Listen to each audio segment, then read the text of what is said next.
Hello YouTube, how we doing today? It's Wardy coming back with a YouTube exclusive. What?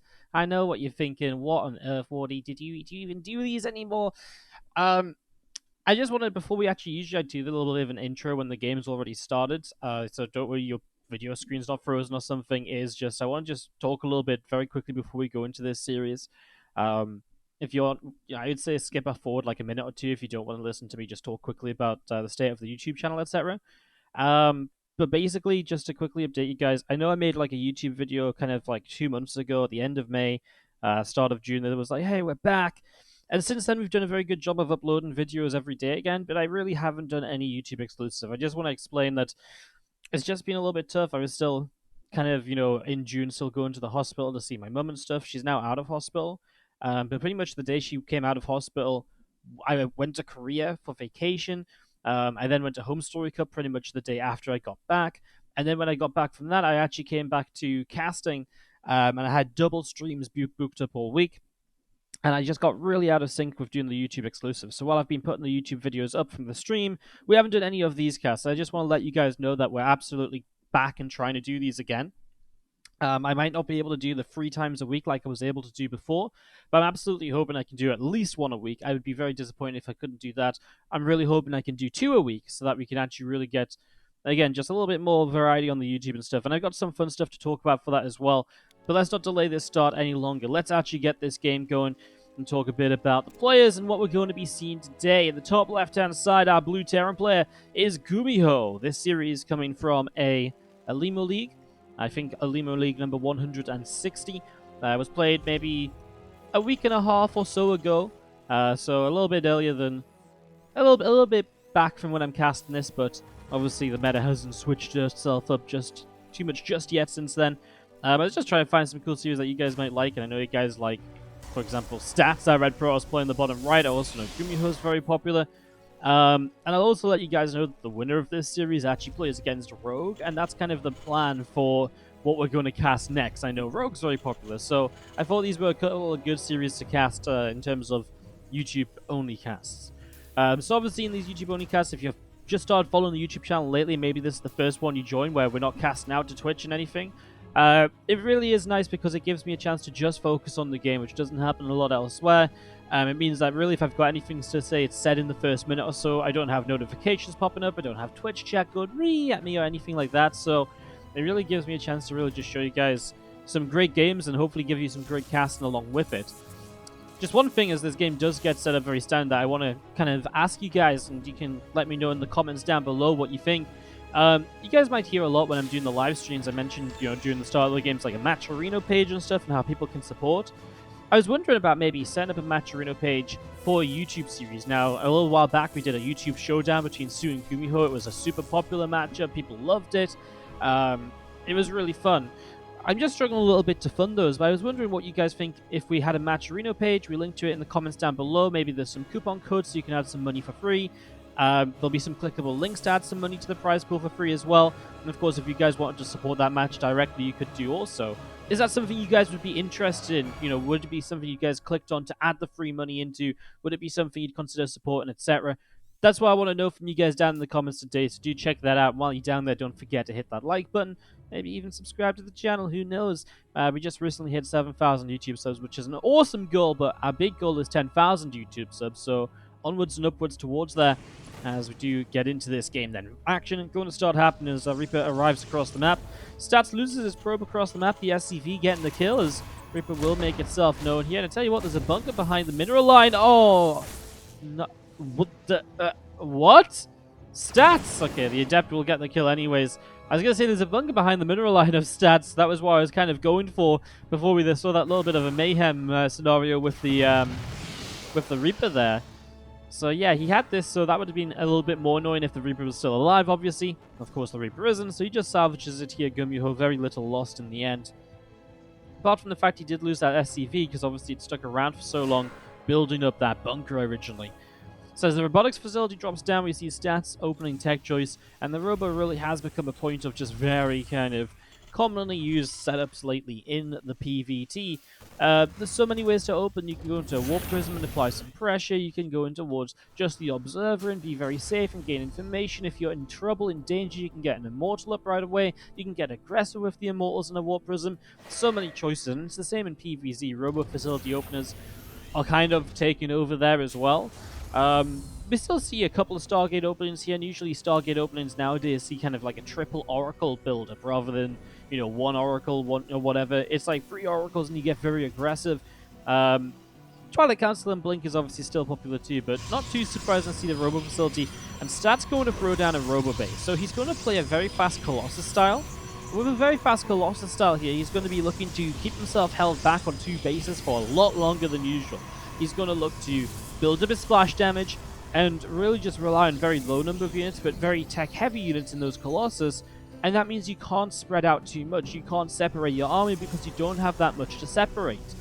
He's not being overly greedy either, only a single forge, so it's kind of your middle-of-the-road sort of kind of Colossus build where he's going to eventually go into a 3rd Nexus, but that's not going to be until like the 6-7 minute marker, whereas if he was playing a Gateway heavy opening with a Twilight, if he had Blink already going into charge, then he would instead be going up to 3 bases right now. He'd be able to split his units up to deal with drops like this one, and he'd be able to just sort of control the map quite a lot with the, you know, ability to have a lot of units, and those are units to have the upgrades on them in Blink and charge, etc. Obviously goes a long way. That doesn't work with Colossus, so much later 3rd coming in as GuMiho will apply some pressure here. Observer will see this Cyclone coming through the center of the map. There's already a Cyclone across here as well. Stats has nothing to really defend on this natural apart from the couple of Gateway units, so 2 more Stalkers warping in. Ooh, a little bit of a move command down those Stalkers. First step did get saved as the Marines will lift up and back out of there. The 2 Stalkers from the main base, and that should be enough to push this away. So GuMiho being very cautious here and backing away in plenty of time, not letting things get too out of control or anything crazy. Pylon and a Nexus up on that right-hand side here from Stats. A scan just from GuMiho, just looking for the Observer. Unfortunately, Observer is just a little bit away, so he does see the fact that this is continuing to push. And GuMiho going into Banshees as well with no cloak. It's a very aggressive push where you're really just looking to power up your army and just go, go, go very quickly in the game. As you're going to see, that is going to be a dead Cyclone. The Stalkers, they're actually going forwards to hit the Cyclone. Will get another, but costs him quite a few Stalkers. In fact, Stats is going to lose a lot right now. The one good thing for him is his Colossus hasn't taken any damage yet, and the Marine count's already getting low, so the Colossus will hold on. Stats lost quite a few Stalkers in a situation where I'm not sure he necessarily needs to. What he has done, though, is he's really reset this unit count, so now the tank is very exposed. There's not a lot of Marines to protect it. So that may be just the goal here. He just doesn't want to let that army get up to that sort of critical mass where suddenly it is very powerful. Keeping it in these lower units perhaps makes that much more engageable, and he has actually switched away from Colossus, by the way, to Colossus straight into Immortal production now, so I'm going for some damage there, as this Banshee also shows up, and 4 workers going down. That's already going to be a good little bit of damage here as well from the first Banshee. Again, no cloaks, it's a very low commitment, and it is just going to go down, unfortunately, so we'll not be able to join up with this army to provide high ground vision and further damage output, and I think because of that especially, GuMiho is going to unsiege, turn away, and go home. Stats is held coming out of this with just a 2 worker deficit. I mean, his 3rd Nexus did come up behind all of this as well, so that's now up and running in place, and that's something else that he's going to be able to utilize here throughout the game, as this Observer does get picked off as well. So nice scanning from GuMiho. Stats is literally moving across the map with 2 Zealots, 2 Colossus, and an Immortal. This is a hell of a brave push forwards. It's so few units, but he's completely reliant on the fact that he just knows that his opponent is running without Sarah just yet, and that's why he feels like he can do something. He's actually going to go forwards for this. He's going to get himself a siege tank. The other siege tank as well will go down in a moment if that Immortal can get one more shot, but it doesn't. Colossus will kill it. Siege tank's now dropping on top of the Colossus, and with Medevac Micro, this should be very very killable, these Colossus, and actually the recall comes down. Now GuMiho can focus on damage. He gets 1 Colossus low, the other did die. Now Observer there, the source of that high ground vision, so you can kill the tanks. A very interesting, weird push from Stats, something you wouldn't usually see, right?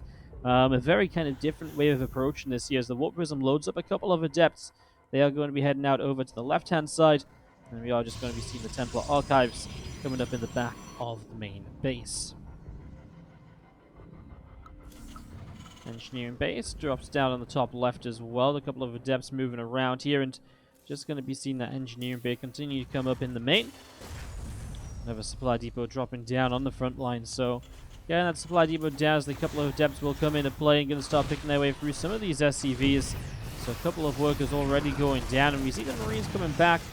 4 workers killed off here by Stats. Again, doing a pretty good job of this. +2 attack, +1 armor coming in. Charge going to complete on that Twilight Council, and we are going to be seeing the Marines just unloading in the back of this mineral line. So Marines unloading in the back, and well, meanwhile, Storm starts up on the Templar Archives, Blink coming up on the Twilight Council. All of this getting set up and ready to go. Stats through the center of the map, and again, just seems to be so comfortable moving into the middle of the map here. Just doesn't seem afraid at all, and probably because he just knows when Stim is kind of due in this game. He knows that it's not really set to come up anytime, like, you know, in the next couple of moments still. So he just knows he can kind of get into these positions. The single high temple, by the way, just a source of a feedback. There is a Raven involved here for GuMiho, so single feedback can completely negate the effects of that Raven and the utility it holds. And Stats, after the initial Colossus, he did build up another one once again, but he's kind of just mostly going into Templar, so he seems to be very happy with just 2 Colossus. He doesn't want to go overboard on those or anything. I'm obviously mostly looking towards the High Templar and the Storms here for some splash damage or some continued splash damage. There's not many Vikings up. Against 2 Colossus, you can kind of get away without Vikings, especially when you have a Siege Tank style. Because the Siege Tank style really allows you to, you know, you can just target the Colossus with the tanks, and there's not like there's too many of them to get rid of. So, again, you don't want to overbuild Vikings, and then you have like 12 Vikings against, you know, you kill the 2 Colossus, and it's like, oh, that actually, yeah, sure, I killed them, but he's just overrunning me on the ground. So, especially when you have the tanks here, it's not really necessary. Nice anti-armor missile will hit pretty much everything. The feedback then came in, though, on the Raven. And so the next thing you know, GuMiho doesn't have any usage of this Raven anymore. And that is going to really, really hurt for him here. As you do see the 2 more medevacs coming down to the bottom side. He's got 3 ghosts on the way up here as well on the main base. So getting that ready to go. Zelt's go charging in on the left-hand side. 4th base in a little bit of trouble there as Marauder and a few Marines going to run over. And they are going to be able to pick up those couple of Zealots. So some Zealots going down. I mean, obviously the CC is going to be saved as well because there is going to be a SCV coming forwards there. So SCV comes in. Meanwhile, the drop in the main is actually starting to deal some damage. A couple of Zealots trying to warp in to help out. There's a Stalker as well. Meanwhile, the main push heading towards Stats is 3rd, and Stats has been very, very cautious dealing with this. You see, ooh, Storm's on the 3rd actually, going to get rid of a lot of the bios. It does really dive in there a little bit. The Mortal targeting down Marauders, of course, for some bonus damage. And, well, now the Siege Tanks are very exposed because they're just left at the back. The Colossus are kept out of range. The Stalkers will save the Colossus from the Viking. I really like this cleanup from Stats, and he knows these medevacs are leaving around the right-hand side, so he might even get another kill here. There's nowhere for him to really blink. He gets one of them.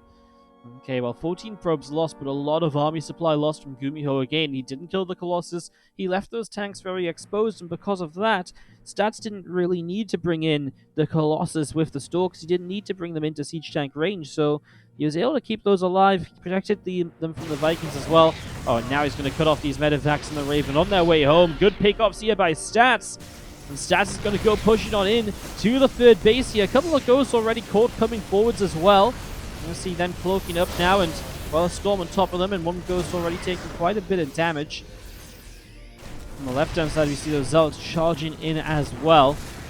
Siege Tank from GuMiho off to the side, blowing up some Zealots all over the place. 10 workers going down at the moment, and we are going to be seeing, I mean, 10 workers killed, but all the Zealots cleaned out apart from that one, which actually escapes on 2 health.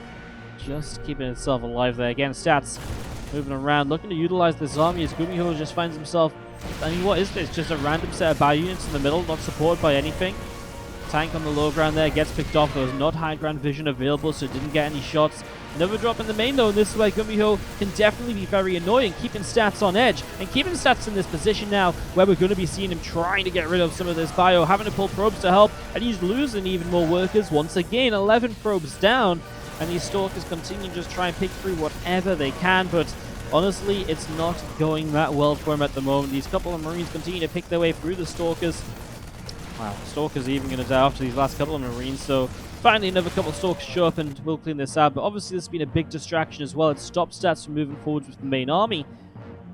He has got up 5 bases behind all of this, though. So, I mean, in terms of economy, yes, the probe count is certain, but you can rebuild those probes so fast when you've got 5 bases. I mean, you know, you also want 10 workers here. Boom. 2 rounds of probe production. You've got those 10 workers back. And yes, of course, they've got to run around. Yes, of course, it's like 30, 40 seconds while those probes rebuild. but it's not, unless you kill like 20 plus workers, I feel like 10 workers, it's so replaceable right now. And yeah, again, it definitely hurts stats economy a little bit. He definitely can't afford as much as he would, but he's not struggling to afford enough to defend this. And right now, stats is back up to 78 workers versus 65 SCVs. GuMiho coming around the top side of the map. He's now going into 5 Liberators at a time. He does not have advanced ballistics, though. In fact, he doesn't have a fusion core. And I feel if you want to go into a lot of Liberators, that's fine. But you absolutely want advanced ballistics. It increases the effectiveness of those Liberators tenfold. I mean, it does so much for you in that regard. As we see a Stargate being added in. And the next stage of this from stats should be the Fleet Beacon coming through. So, getting ready for the Fleet Beacon, Tempest, of course, getting ready to deal with a higher Liberator count. So, Stats is preparing well against what GuMiho is currently setting up for. Zealots will come charging on into the right-hand side base. They don't last very long, though, as we're going to be seeing Vikings and Liberators moving out through the center of the map. Bio here, going to be able to grab a Zealot, and these few Stalkers from Stats coming over as well. And Disruptor is about to finish up on that Robo facility. The few Marines in the back, they got unloaded, but the medevac did go down. So, again, Stalkers, nice blink back to actually use the shield battery as well. May as well make use of everything you've got. Stats defending as he walks into an EMP here. The Vikings and Libs looking to set up the Disruptor shot. Hits somewhere in the center of the bio. That one's much better. Hits 3 of the Ghosts. That's obviously a huge kill there. 3 Ghosts going down is a huge play. And that's going to be GuMiho taking quite a lot more damage there as well. 2 more Stargates on the way up from Stats as we're going to get this ready to roll. And we're just going to be seeing this bio force from GuMiho, Vikings and Liberators as well. Continue to press out through the center. Stalkers pressing forwards. They're going to come through. Kill a siege tank right away. The other siege tank on the left-hand side. And he's not going to be engaged on 2. Going to have a bit of a base trade, actually. GuMiho just going straight across. Oh, no! He's going to get caught by storms on the ramp, though. And he's going to lose a lot of this before he even really gets to start base trade. And now Zealots warping in. May have a very good time cleaning this up. There's even more storms coming through. The biggest issue is absolutely those Liberators. I'm kind of surprised the storms are coming in the medevacs there, but then I actually realized there was some bio underneath it. So the Liberators will survive for the moment. Meanwhile, on the other side, obviously, Stats is pushing forwards. Just needs to make sure he cleans out these Vikings. Stats starts some carriers. There is Vikings here, though. So, I mean, there are Vikings here. I'm not convinced the carriers are necessarily going to be enough, but, well, if 3 of them get out, then maybe there is something of a possibility. Maybe there is something that can happen there. Let's see. As we do have the Vikings landing into the main base. A few probes getting picked away at. I think those Stargates are in a lot of trouble as Stats. Well, getting up into the main is not easy for him necessarily either, although there isn't a lot of defense there that you might usually expect. I think his Stats can actually still warp in. He's got some Stalkers warping as well. He's absolutely going to go and fight this. Yeah, he's just not lost any pylons or anything, right? He's not supply blocked, so he can definitely come in for the engagement.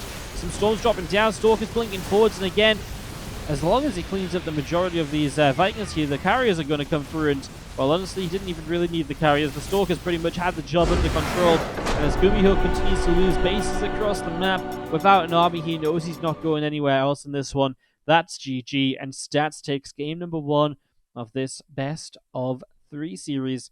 And we're going to be continuing through into our next game in a few moments, of course, jumping into that game number 2. Guys, let's go and see if GuMiho can fight back against the power of Stats. Okay, and welcome back into game number... Well, welcome back into the series. Welcome to game number 2. Someone's going to call me back. Call me out. God, you know, this was just a terrible start, but you know what? I'm sure you guys can get over the first 10 seconds.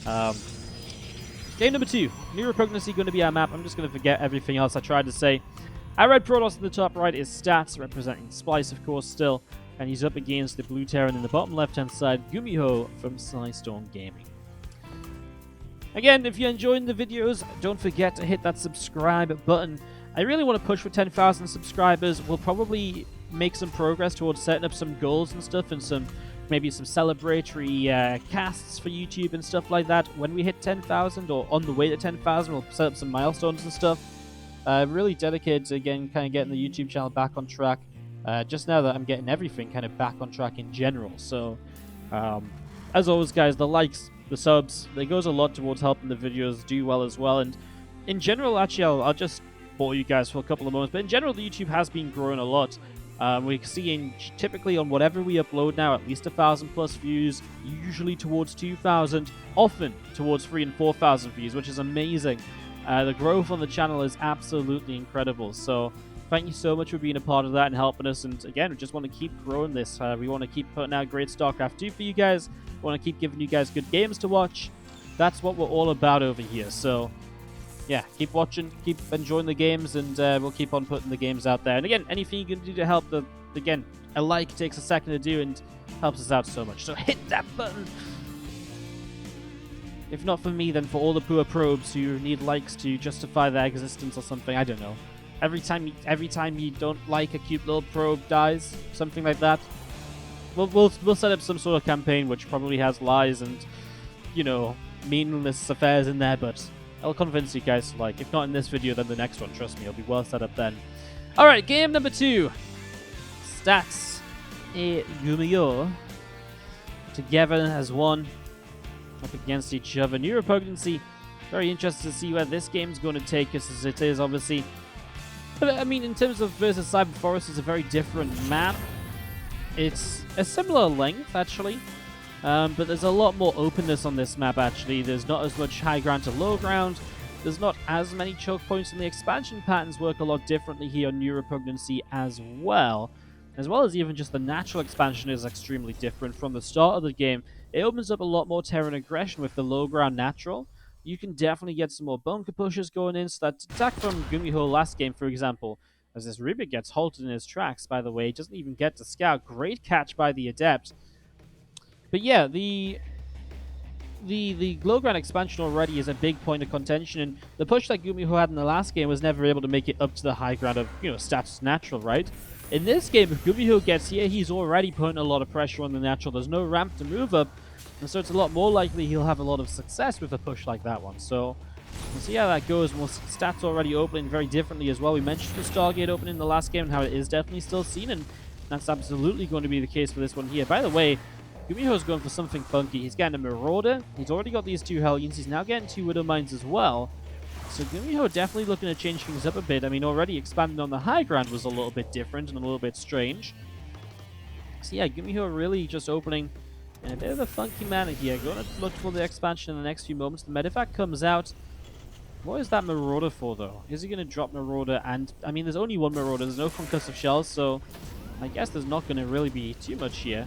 As you see those Adepts coming up, they will get a glimpse of that Medevac. So Phoenix now on the way as well. Great way to be able to deny that. In fact, he's going into multiple Phoenix. This is one of the ways of playing Stargate I didn't talk about very much in that last game at the start when I was going over some of the Protoss openers we commonly see nowadays. So yeah, the multiple Phoenix opening is very good for PvT because it's very safe early on. It's very good at shutting down this early aggression. And that's obviously a big benefit as this Oracle comes across the map with the 3 Adepts to try and get something done. But yeah, it's very good at getting some early aggression down there. As we're going to see the Phoenix able to lift up the first Widow Mine.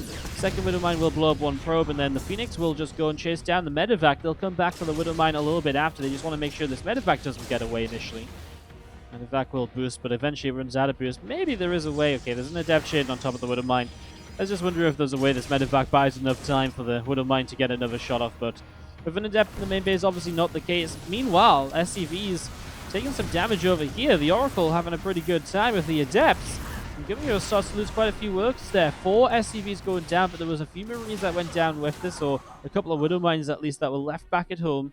So that's actually pretty big. He killed off one of the Marauders too, so good damage done by Stats while completely deflecting the attack of GuMiho. I mean, what, Stats lost a worker while killing off the Medevac. It was a complete cleanup from him. None of those units survived. I would say Stats already getting into a pretty good spot here. Now these Phoenix are going to start grabbing the Vikings. Vikings aren't great against Phoenix. They just don't do that much damage. And now the Viking lands to get out of trouble. The Phoenix are just going to lift him up, and he's going to get blown out of the skies anyways, even though he tried to get out of there. I mean, this is actually just a Widow Mine push with Marauders behind it as well. I mean, the idea is the Widow Mines do a lot of zoning here, and then, you know, maybe the Marauders add some of that damage in as we move along. Oh my god, only 1 Widow Mine is actually going to get to Burrow here. So all these Widow Mines going down, I would honestly say that this is just a disaster from GuMiho. Everything in this game going wrong. No damage dealt, damage taken at home. And Stats just absolutely cleans up GuMiho here for game number 2 to take this best of 3 series, and will move on through to play. Like I mentioned, he'll play Rogue in the next round, and we're going to cast that series as well as our next little YouTube exclusive here for you guys. So yeah, stats, just complete domination in that game. Very nicely done. I don't think at any point any real doubt as to what was going on or anything like that. So yeah, really well played by Stats. I mean, that's why he's one of the best, you know. So guys, that was our video for today. Like I said, we'll definitely be casting that Stats Rogue series coming up. Like I said, we will absolutely try and do even more YouTube casts for you all. I'm really dedicated to making this YouTube channel as great as it can be. Again, I'd love to hear your opinions on the match arena that I mentioned. Again, just a way to fundraise for YouTube only content, some YouTube only show matches. I think that would be really cool, and just your thoughts on that in general. So let me know. Of course, if you want to support in general, the Patreon page is obviously a great way to support if you're a YouTube viewer, because it's not connected to Twitch or anything. It's definitely a way you can help a lot. So check out all of that. Much appreciate you guys dropping by today, checking out the video, and yeah, let's keep on growing this. Have a great day, guys. See you next time.